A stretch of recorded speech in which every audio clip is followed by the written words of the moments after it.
12월 10일 하나님 말씀 요한계시록 13장 1절부터 10절입니다.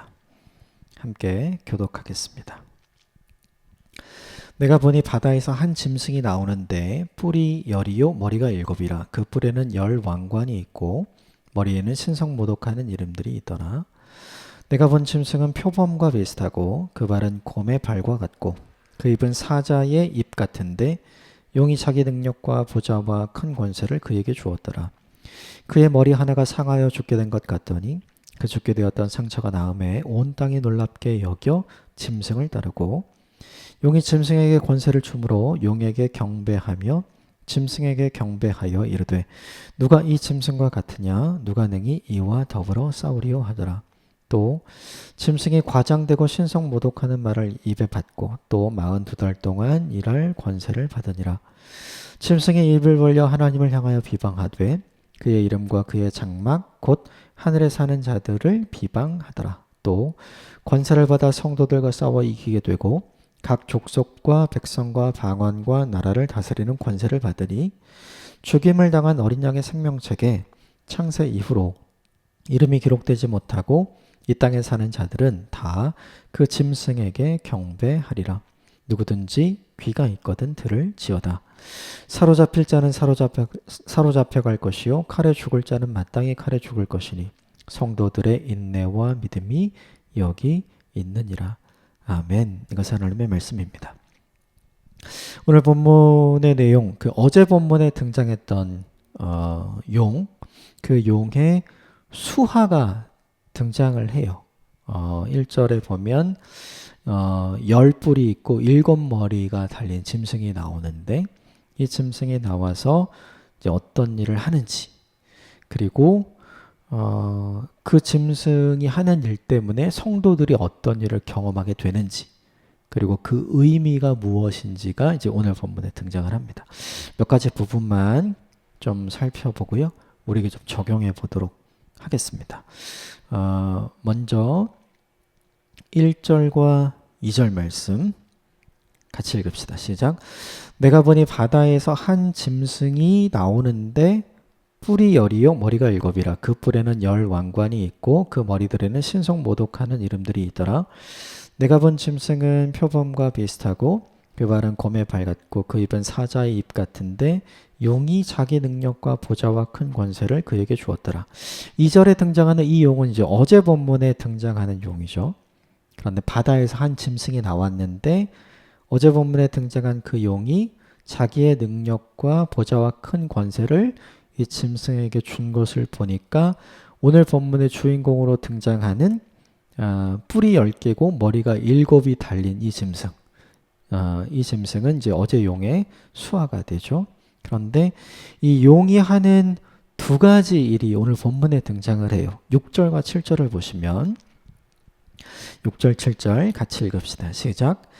짐승이 입을 벌려 하나님을 향하여 비방하되 그의 이름과 그의 장막 곧 하늘에 사는 자들을 비방하더라.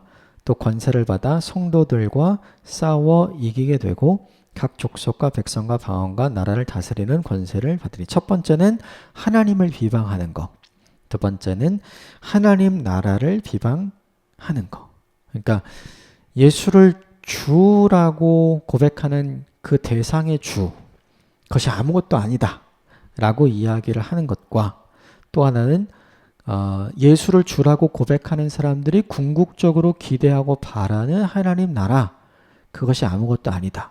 그럼 되게 중요한 게, 이거가 아무것도 아니야, 헛된 꿈이야 라고 얘기하는 사람들은 누굴까요? 이 당시의 배경하에서 보면 도미티안을 중심으로 한 로마 황제를 신으로 섬기는 사람들, 그러니까 예수를 주로 고백하는 그리스도인들을 박해하는 사람들이 주로 하는 일이 이건 거죠.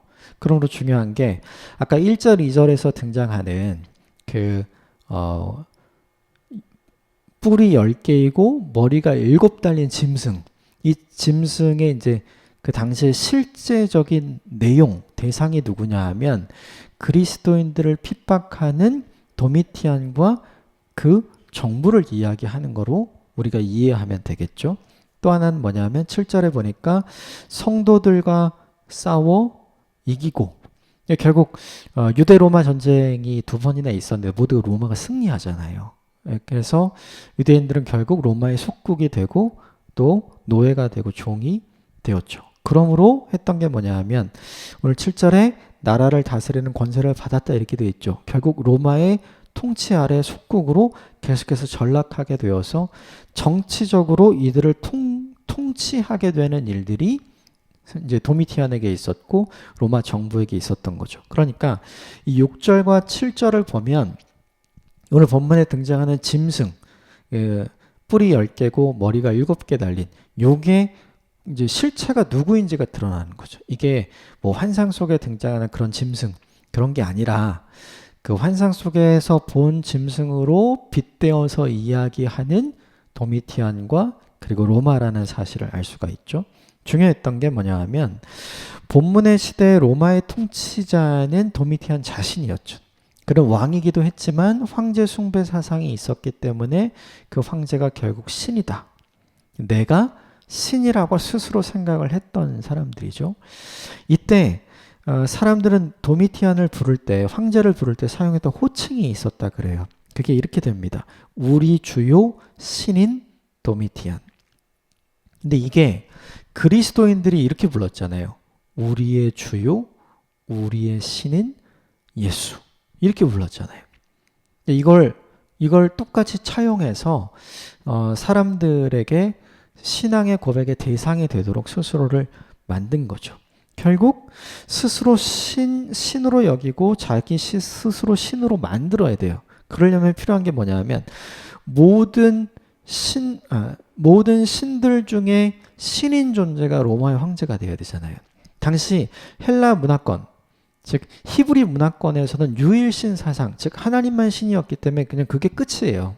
그런데 헬라 문화권 안에서는 신은 굉장히 많았거든요. 그 신 중에 가장 높은 신, 가장 강력한 신이 누가 되어야 되냐면 로마의 황제가 되어야 되죠.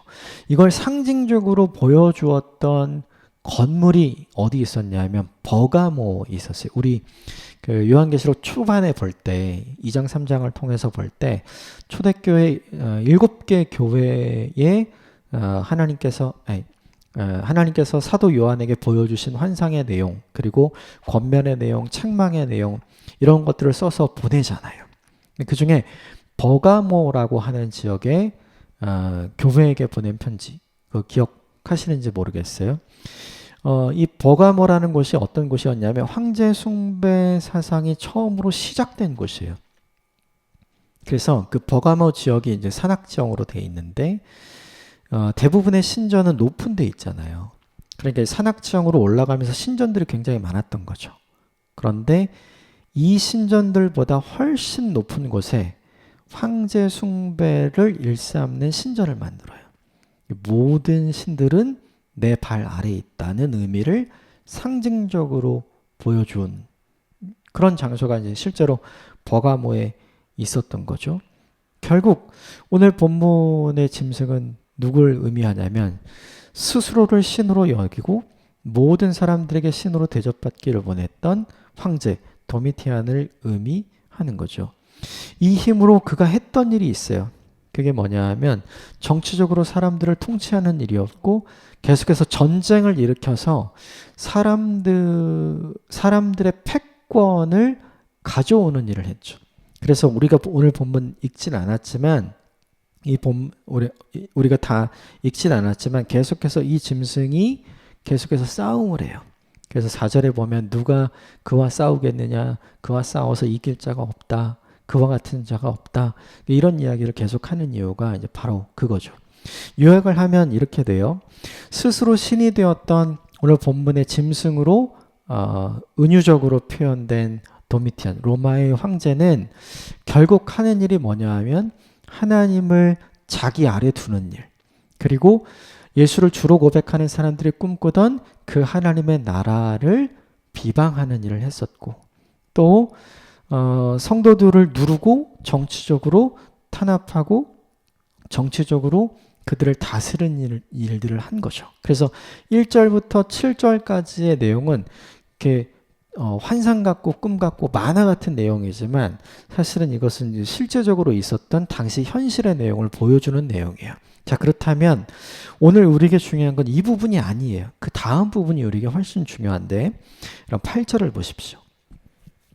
8절 시작. 죽임을 당한 어린 양의 생명책의 창세 이후로 이름이 기록되지 못하고 이 땅에 사는 자들은 다 그 짐승에게 경배하리라. 두 종류의 사람으로 나뉘어요. 어떤 거냐면 죽임을 당한 어린 양의 생명책에 기록된 사람이 있고, 오늘 본문에 보면 권세 있는 짐승에게 경배하는 사람이 있고, 죽임을 당한 어린 양, 딱 우리 알잖아요. 예수 그리스도. 그렇죠? 예수 그리스도를 믿고 예수 그리스도를 섬기고 경배하는 사람이 있고, 오늘 본문에 권세 있는 짐승으로 표현이 된 로마의 황제를 신으로 여기는 사람이 있고, 정리하면 예수를 주와 그리스도로 고백하는 사람이 있고, 황제를 주로 그리고 신으로 고백하는 사람이 있고, 현실적으로 보면 누가 이긴 것 같나요? 오늘 본문에 이렇게 돼 있어요. 죽임을 당한 어린 양. 네가 믿는 예수는 끝났어. 아무리 기다려도 다시 오지 않아요. 아무리 기도해도 도와주지 않아요. 이 믿음을 지키는 것이 의미 있는 일인가? 계속해서 고민하고 의심하고 생각하게 되었잖아요. 사람들은. 그러니까 이것을 지키는 것보다는 오늘 본문에 기록된 권세 있는 짐승, 즉 로마의 황제를 경배하는 일, 즉 그를 신으로 고백하고 그를 주로 고백하는 일이 훨씬 더 좋아 보였던 거예요. 믿음을 지키는 일이 훨씬 더 좋아 보이지 않고요. 로마 황제를 섬기는 일이 훨씬 더 좋아 보였던 거죠. 그래서 사람들은 이렇게 생각했어요. 이쪽에 줄을 서야 내 인생이 더 좋지 않을까? 이 생각을 한 거죠. 예수님 편에 줄을 서봐야 아무것도 바뀌는 게 없으니까 오히려 황제 편에 줄을 서야 내 인생이 훨씬 더 좋은 것 아닌가? 이런 생각을 하게 됐어요. 왜 그런 생각을 하게 되었는가? 여러분 10절 같이 보겠습니다. 시작. 사로잡힐 자는 사로잡혀 갈 것이요 칼에 죽을 자는 마땅히 칼에 죽을 것이니 성도들의 인내와 믿음이 여기에 있느라. 사람들이 죽임을 당한 어린 양 이쪽 편에 있다가, 즉 어린 양이 가지고 있는 생명책에 자기 이름을 기록된 대로 있다가 사람들이 늘 보고 경험한 게 뭐냐 하면 사로잡혀가고 죽어가는 순교자들을 본 거죠.